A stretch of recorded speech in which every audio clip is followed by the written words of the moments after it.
আসসালামু আলাইকুম। আজকে কথা বলবো শিশুর নাভির হার্নিয়া নিয়ে। নাভির হার্নিয়া কখন আমরা অপারেশন করব বা নাভির হার্নিয়ার অপারেশনটা আসলে কেমন হয় সেটা সম্পর্কে আপনাদের ধারণা দিব।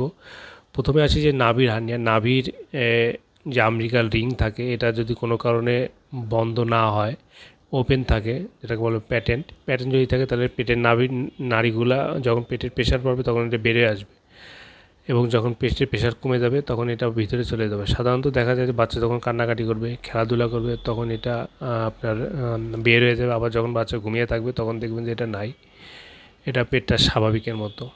তো এখন আসি যে আমরা নাভির হার্নিয়া কখন অপারেশন করব। সাধারণত হার্নিয়াগুলো কিন্তু দেখার কিছুদিনের পরে অ্যাজ আর্লি অ্যাজ পসিবল অপারেশনটা করে ফেলতে হয়। শুধু নাভির হার্নিয়াটা ছাড়া, নাভির হার্নিয়াটা সাধারণত 2 থেকে 3 বছরের মধ্যে আপনা আপনি বন্ধ হয়ে যায়। যদি কোনো কারণে বন্ধ না হয়ে যায় তাহলে কিন্তু এটা অপারেশন করতে হবে। কোনো কোনো ক্ষেত্রে দেখা যায় যে 5 বছর পর্যন্ত ওয়েট করতে বলা হয়।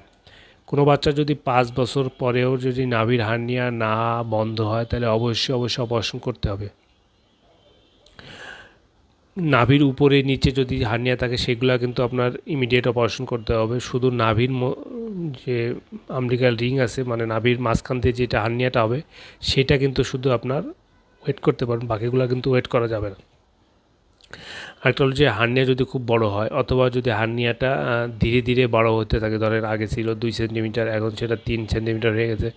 যদি এরকম আস্তে আস্তে হার্নিয়ার সাইজটা বড় হইতে পারে, মানে যে গ্যাপের সাইজ, যে গ্যাপ দিয়ে নাড়িগুলো আসতেছে, এই যে সেই গ্যাপটা যদি আস্তে আস্তে বড় হয় বা গ্যাপটা যদি শুরু থেকে অনেক বড় থাকে তাহলে কিন্তু এটা অপারেশন করে ফেলতে হবে।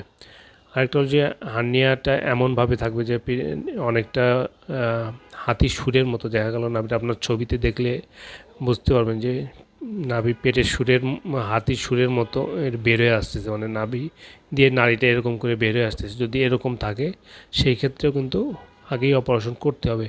যদি কোনো কারণে এটা বন্ধ হয়ে যায় বা শক্ত হয়ে যায়, দেখা গেলো নাড়িটা বাইরে আসে আবার ভিতরে ঢুকে যায়, কিন্তু কোনো কারণে বাইরে আসছে কিন্তু আর ভিতরে ঢুকতে পারে নাই, যেটাকে বলে স্ট্রাঙ্গুলেটেড, সেই ক্ষেত্রেও কিন্তু অপারেশন করতে হবে। স্ট্রাঙ্গুলেটের আরেকটি খারাপ কনসিকুয়েন্স হলো যে অবস্ট্রাক্টেড। যদি স্ট্রাঙ্গুলেশন থাকা অবস্থায় যদি এটা রক্ত চলাচল আস্তে আস্তে কমতে থাকে তাহলে দেখা যাবে এটা ব্যথা হবে, ওটা জায়গাটা ফুলে যাবে, আপনার হলুদ বা সবুজ বমি হতে পারে। যদি এই সমস্যাগুলো থাকে তাহলে কিন্তু immediate as early as possible কিন্তু অপারেশন করে ফেলতে হবে। যদি নাভির চারিপাশে লাল হতে থাকে তাহলে এটা ইনফেকশনের লক্ষণ। এটা সাধারণত ইনফেকশনটা কন্ট্রোল করে তখন কিন্তু হার্নিয়াল অপারেশনটা করে ফেলতে হবে। আরেকটা আসে যে হার্নিয়ার অপারেশনটা এটা কেমন হয়। এটা একটি অল্প সময়ের অপারেশন, যেটাকে বলে ছোট অপারেশন। সাধারণত আপনার 30 থেকে 45 মিনিটের মতো সময় লাগে। এরা পুরোপুরি অজ্ঞান করে এই অপারেশনটা করা হয়। বাচ্চা ব্যথাটাতে কিছুই টের পাবে না, জাস্ট বাচ্চা ঘুমায় থাকবে।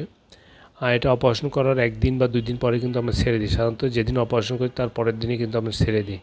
আপনাদের যদি বাচ্চার নাভির এরকম হার্নিয়া থেকে থাকে অবশ্যই আপনারা কোনো নিকটস্থ শিশু সার্জারি বিশেষজ্ঞ ডাক্তারের সাথে যোগাযোগ করবেন, তার শরণাপন্ন হবেন যে ইমিডিয়েট এটা অপারেশন করব নাকি আমরা ওয়েট করব। ধন্যবাদ সাথে থাকার জন্য।